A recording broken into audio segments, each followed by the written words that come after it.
7시 오늘 제주에서는 탐사 K를 통해서 제주 지역 중환자실의 현실을 연속 보도해 드렸는데요. 이 문제를 좀 더 심층적으로 짚어보기 위해 지난주부터 제주의 중증 응급의료 체계 현실을 짚어보고 또 서비스의 질을 높이기 위한 방안을 고려하는 연속 대담을 마련하고 있습니다. 자, 오늘 마지막 시간으로 현재 제주도 지역 응급의료 서비스를 개선하기 위해 조례 개정안을 추진하고 있는 한영진 제주도의원과 이야기 나눠보겠습니다. 안녕하십니까? 어서 오십시오. 네, 반갑습니다. 네. 현재 도의회 보건복지안전위원회 소속으로 의정 활동을 하고 계시죠? 네, 맞습니다. 제주 지역의 의료 수준이 많이 나아졌다고는 하지만 그래도 아직까지는 큰 병이 생기면 서울로 가야 한다. 이런 인식, 이런 현실은 크게 달라지지 않은 것 같아요. 실제로 보건복지부의 그 자료를 보니까요. 제주에 살지만 도내 병원에서 치료를 받지 않는 환자가 서귀포시의 경우에는 좀 많고 한 71%가 되고요. 제주시가 한 16% 정도로 나타났어요. 네, 진료과별로 사실 좀 차이가 있긴 한데요. 제주에서 치료를 받지 못하고 도외로 치료를 나가는 그 수치가 과거보다는 상당히 떨어진 거는 사실 맞습니다. 그러긴 한데 그럼에도 불구하고 아까 말씀하신 것처럼 제주시는 한 16% 정도, 서귀포시는 71%라고 이야기하고 있는데 네. 이 71%는요 서귀포 지역 내에서 치료를 받지 못하는 경우인 것 같습니다. 그러니까 결국은 제주시로 이렇게 치료를 받으러 오는 것까지도 포함한 수치인 것 같은데요. 서귀포시도 이제 의료 기능이 조금 강화되면서 사실 예전에는 굉장히 많은 그 의료 유출량들이 있었는데. 지금은 한 진료과별로 좀 다르긴 하지만 13.65%에서 42% 정도까지를 서귀포 시내에서 진료를 받고 있습니다. 그리고 제주시로 부득이 나오는 경우는 한 46%에서 76% 정도 되고요. 그러니까 도외로 반출되는 유출량은 한 24% 정도 되지 않을까 그렇게 생각을 하고 있습니다.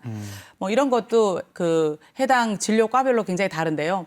진료과별로 이제 많이 유출되는 경우를 보면 외과, 정형외과, 산부인과 이런 순으로 이제 그 도외로 진료를 많이 나가고 있는 현실인 것 같습니다. 네. 그럼 위급한 환자를 다루는 응급의료 서비스, 지금 제주 지역 같은 경우에는 어느 정도 수준에 와 있다고 보시는지요? 응급 상황에서 환자나 보호자가 병원을 선택할 수 있는 선택의 폭은 매우 제한적일 수밖에 없습니다. 어쩔 수 없이 지역 응급 의료 체계에 있는 시스템과 자원을 활용할 수밖에 없는데요. 그렇다 보니 지역이 갖고 있는 지역 응급 의료 체계를 구축하는 것은 매우 중요한 일이라고 볼 수 있을 것입니다. 특히 제주의 현실을 되돌아보면 제주는 대부분의 의료기관들이 그 동지역에 분포가 되어 있습니다. 지역 간 불균형이 매우 심각하거든요.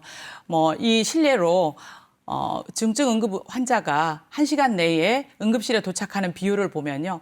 전국은 75.1%인데 제주도는 64.9% 정도로 매우 낮습니다. 결국은 제대로 된 의료 서비스를 골든타임 내에 제공받지 못하고 있는 게 제주의 현실이라고 볼 수 있는 거죠. 네, 지금의 그 열악한 제주 지역의 응급의료 현실에 대해서 말씀해 주셨는데 그렇다면 원인 어디에 있다고 보십니까? 글쎄요, 복합적인 원인들일 것입니다. 어느 한 곳에만 딱 원인이 있으면 그것만 해결하면 되는데 네. 그러지 못하다는 게 참 안타까운 부분이긴 한데 한 3가지로 원인을 좀 분석해 보면요.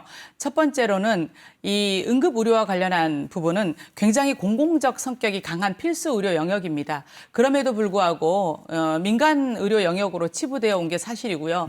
그러다 보니까 그 병원에서 응급실 운영과 관련한 책임을 모두 개별 병원에 맡겨진 그런 상황이 되었습니다. 우리나라는 건강보험 체계 안에서 의료 비용을 통제를 받고 있거든요. 의료 비용을 통제받는다는 건 결국은 그 비용 안에서 수익 구조가 나는 쪽으로 의료가 발달할 수밖에 없는데 중증 응급 환자를 다루는 응급실과 관련한 그 환자를 많이 돌보는 것보다는 외래 환자를 보는 것이 수익 구조가 많이 나는 그런 현실이기 때문에 결국은 응급실에 대한 투자를 하고 싶어도 제대로 할 수 없는 게 이제 의료기관의 현실이다라는 거죠. 네. 그리고 두 번째로는 아까 말씀드린 것처럼 우리 제주 지역은 동지역에 대부분의 의료기관들이 분포가 되어 있다는 겁니다. 그러다 보니까 읍면동 간에 지역 간 격차가 굉장히 크다라는 겁니다. 이런 의료 격차가 다시 또 여러 가지 문제를 낳게 되고 있고요. 그리고 세 번째로는 중증 응급의료를 담당하는 그런 전문 인력이 상당히 부족합니다. 특히 응급의학과 관련해서는 뭐 여러 가지 열악한 환경에 놓여 있지 않습니까? 뭐 야간 진료를 해야 되는 네네. 부분들이 뭐 늘 비일비재하고 그리고 또 항시 대기해야 되고 이런 열악한 환경 때문에 많은 그 의료진들이 기피하는 분야입니다. 그러다 보니까 공급이 제대로 되지 않는 그런 부분도 있는데 특히 우리 제주는 섬 지역이다 보니 이런 부분에 더 영향을 받고 있다라고 볼 수 있죠. 그래서 전문 인력의 난이 굉장히 심각한 것이 이 세 번째 원인이 되지 않을까 그렇게 생각을 하고 있습니다. 네.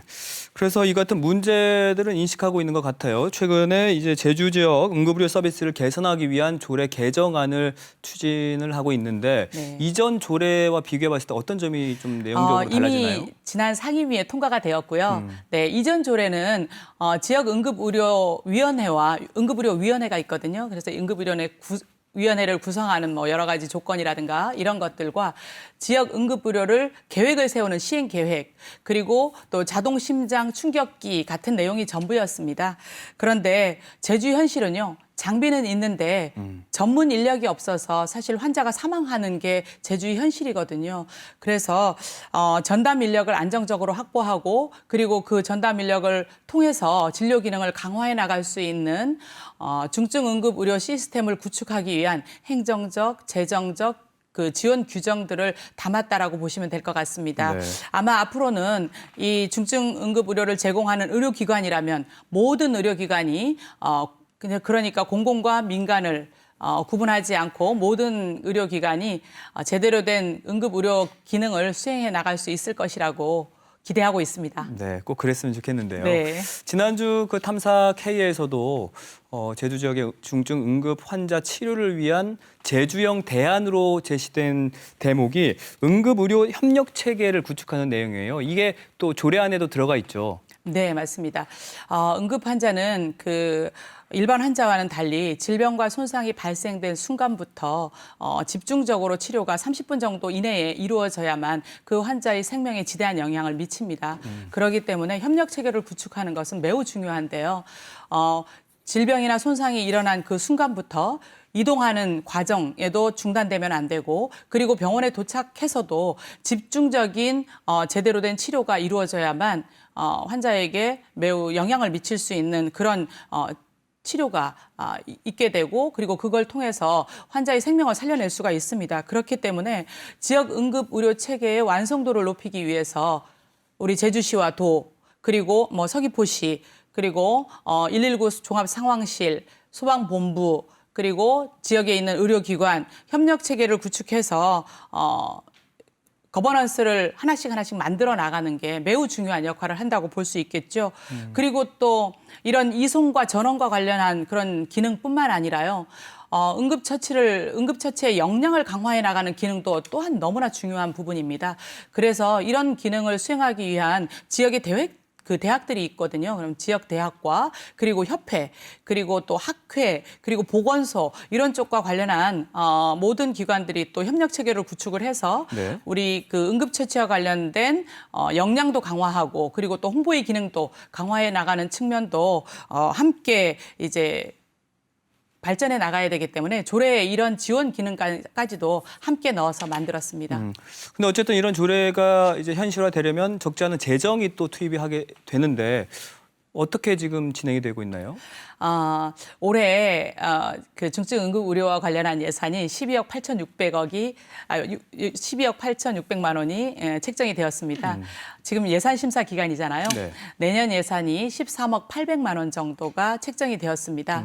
우리 제주도민 1인당 비용으로 나누어 봤을 때 2,000원에 채 못 미치는 그런 비용입니다. 제주의 의료 현실이 매우 열악하다는 걸 보여주는 아마 현실일 겁니다. 이런 그 상황에서도 다만 좀 고무적이라고 생각할 수 있는 게 2019년도와 달리 2020년에 예산에 신규 예산으로 지역 응급의료 거버넌스 구축 사업이라는 예산이 7,200만 원이 편성이 되었습니다. 매우 다행스럽게 생각을 하고 있는데 이 지역 응급의료 거버넌스 사업은요. 지역 응급의료와 관련한 자원들을 조사하고 그 자원을 조사한 것을 토대로 해서 뭐 현안도 파악을 해보고 그 현안을 파악을 한 토대로 다시 정책을 개발하는 과정에 자문 기능을 수행하겠다라는 건데요. 이런 기능을 통해서 앞으로 지역 응급 의료 체계를 구축해 나가는데 매우 바람직한 영향을 미칠 것이라고 기대를 하고 있습니다. 지역의 응급 의료 수준을 우리가 진단하려고 방향을 모색하는 것, 그런 차원에서 그 예산이 제대로 쓰여지고, 그리고 또 제주도정이 우리 지역 응급의료 체계를 가져가겠다고 하는 의지를 볼 수 있는 점에서 매우 고무적이었다라고 말씀드리고 싶습니다. 네, 알겠습니다. 저희 7시 오늘 제주에서도 이번 조례가 앞으로 어떻게 진행이 잘 되는지 관심 있게 지켜보도록 하겠습니다. 오늘 나와주셔서 고맙습니다. 네, 고맙습니다. 네.